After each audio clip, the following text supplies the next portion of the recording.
उत्तर प्रदेश में विधानसभा चुनाव को लेकर राजनीतिक दल बिसात बिछाना शुरू कर चुके हैं। पिछले 10 सालों से यूपी में भाजपा की सरकार है। योगी आदित्यनाथ सीएम की कुर्सी की जिम्मेदारी संभालते हुए दूसरा कार्यकाल पूरा कर रहे हैं।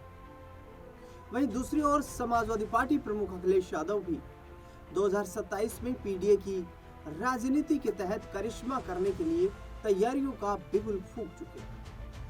10 साल के सूखे को खत्म करने की अखिलेश यादव को इस बार संभावना नजर आ रही है।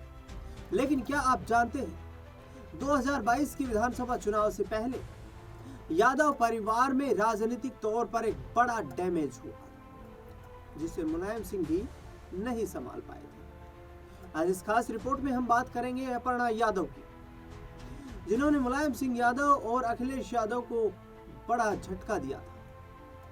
तो जानिए अपर्णा यादव के साथ क्या कुछ हुआ था मुलायम सिंह यादव और अखिलेश यादव के साथ उस आखिरी मीटिंग में। लेकिन उससे पहले बताते हैं कि आपको अपर्णा यादव की निजी जिंदगी का सफर। कौन है अपर्णा यादव? अपर्णा यादव का जन्म 5 फरवरी 1990 को हुआ। अपर्णा यादव पत्रकार अरविंद सिंह बिष्ट और लखनऊ नगर निगम की पूर्व अधिकारी अंबी बिष्ट की पुत्री है। अपर्णा यादव मुलायम सिंह यादव, साधना गुप्ता के बेटे प्रतीक यादव की पत्नी है। इस लिहाज से वह मुलायम सिंह यादव की दूसरी बहू है। समाजवादी पार्टी सरकार के दौरान अपर्णा यादव के पिता को सूचना आयुक्त बनाया गया था। अब अपर्णा यादव की शिक्षा की बात करते हैं तो अपर्णा यादव ने लोरेटो कॉन्वेंट इंटरमीडिएट कॉलेज से पढ़ाई की। स्कूल के दिनों में ही उनकी प्रतीक यादव से दोस्ती शुरू हुई। रिपोर्ट्स बताती हैं कि स्कूली शिक्षा के दौरान ही अपर्णा को प्रतीक ने ईमेल पर प्रपोज किया था। स्कूली शिक्षा पूरी करने के बाद अपर्णा यादव ने ब्रिटेन के मैनचेस्टर स्थित विश्वविद्यालय से मास्टर डिग्री पूरी की और वहां से इंटरनेशनल रिलेशन एंड पॉलिटिक्स में मास्टर डिग्री हासिल की। अपर्णा यादव बीजेपी की तारीफ करती रही। मुलायम सिंह यादव परिवार की बहू होने के बाद भी अपर्णा यादव भाजपा की तारीफ कर सुर्खियों में आ गई थी। वर्ष 2014 में स्वच्छ भारत अभियान के लिए पीएम नरेंद्र मोदी की प्रशंसा की थी। 2017 में अपर्णा यादव ने कहा था कि मुख्यमंत्री योगी आदित्यनाथ की सरकार प्रदेश में अच्छा काम कर रही है।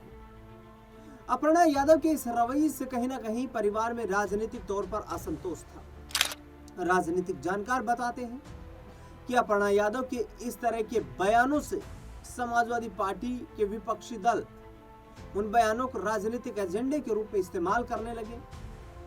नतीजतन अखिलेश यादव मुलायम सिंह यादव को प्रतीत हुआ कि इससे पार्टी पर नकारात्मक प्रभाव पड़ सकता है। इसके बाद उन्होंने 2022 में भाजपा का दामन थाम लिया, यानी कि अपर्णा यादव ने, और उसके बाद राम मंदिर की प्राण प्रतिष्ठा को लेकर भी भाजपा की जमकर तारीफ करती हुई नजर आई।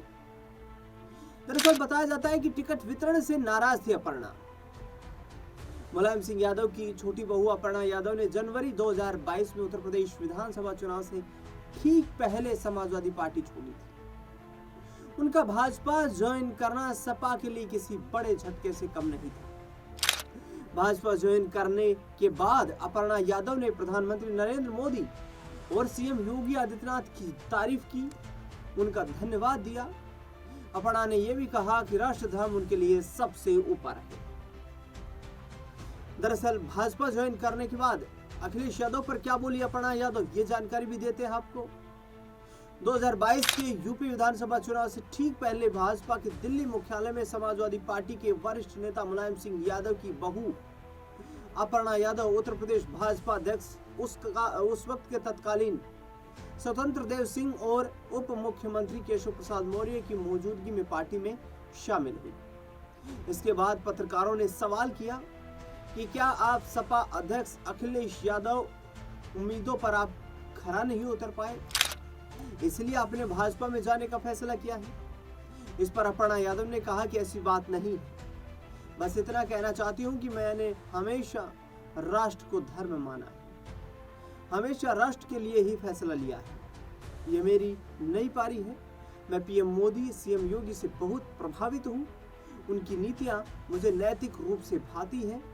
इसीलिए भाजपा ज्वाइन किया है। भाजपा में शामिल होने के बाद अपर्णा यादव से पत्रकारों ने जब पूछा कि क्या अखिलेश यादव सपा राष्ट्र धर्म को नहीं निभाते, इस पर अपर्णा यादव ने कहा कि वह परिवार से विमुख होकर कोई बात नहीं करना चाहती। उन्होंने कहा कि यह मेरा निजी विचार है कि पिछले 5 वर्षों से मैं जिस तरह से उत्तर प्रदेश में सीएम योगी आदित्यनाथ के काम को देख रही हूँ वो प्रशंसनीय है, उनकी योजनाएं प्रतिभाशाली। अखिलेश यादव ने भी फिर अपर्णा यादव पर जवाब दिया।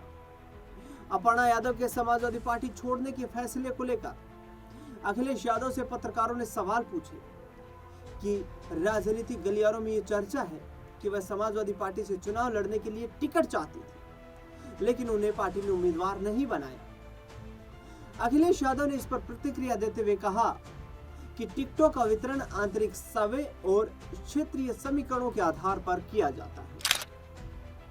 अपर्णा यादव को 3 सितंबर 2024 को उत्तर प्रदेश महिला आयोग की उपाध्यक्ष नियुक्त किया गया था। उन्होंने 11 सितंबर 2024 को आधिकारिक रूप से इस पद का कार्यभार संभाला। योगी सरकार ने उन्हें और चारू चौधरी को उपाध्यक्ष बनाया, जबकि बबीता चौहान को प्रदेश की महिला आयोग की अध्यक्ष नियुक्त किया गया। अब अपर्णा यादव के 2027 के विधानसभा चुनाव के जैसे जैसे नजदीक आने से चर्चा ये तेज हो गई कि क्या वो भाजपा की टिकट पर चुनाव लड़ेंगी। दरअसल 2017 के एक ही चुनाव लड़ा था अपर्णा यादव ने और उसमें वो हार गई थी, लेकिन अब क्या उत्तर प्रदेश में योगी आदित्यनाथ के किसी प्रभावशाली चेहरे के आधार पर किसी सुरक्षित सीट से अपर्णा यादव क्या चुनाव लड़ती हुई नजर आएंगी? क्या बड़ी जिम्मेदारी भारतीय जनता पार्टी में रहते हुए उन्हें मिल पाएगी?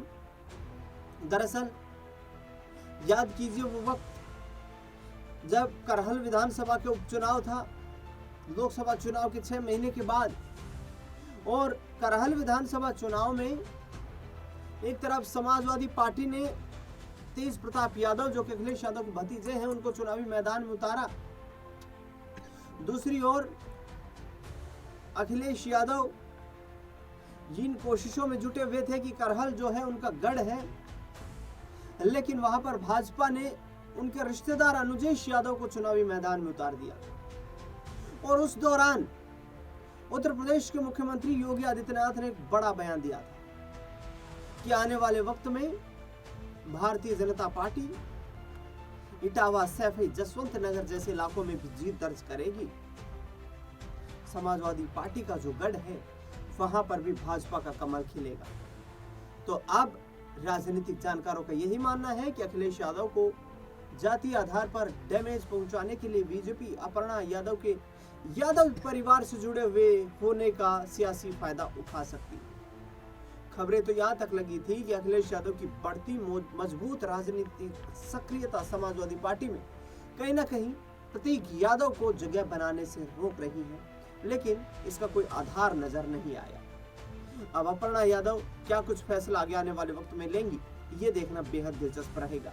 इस खास रिपोर्ट में फिलहाल के लिए इतना ही। देश दुनिया से जुड़ी तमाम बड़ी खबरों के लिए देखते रहिए SPN 9 न्यूज़।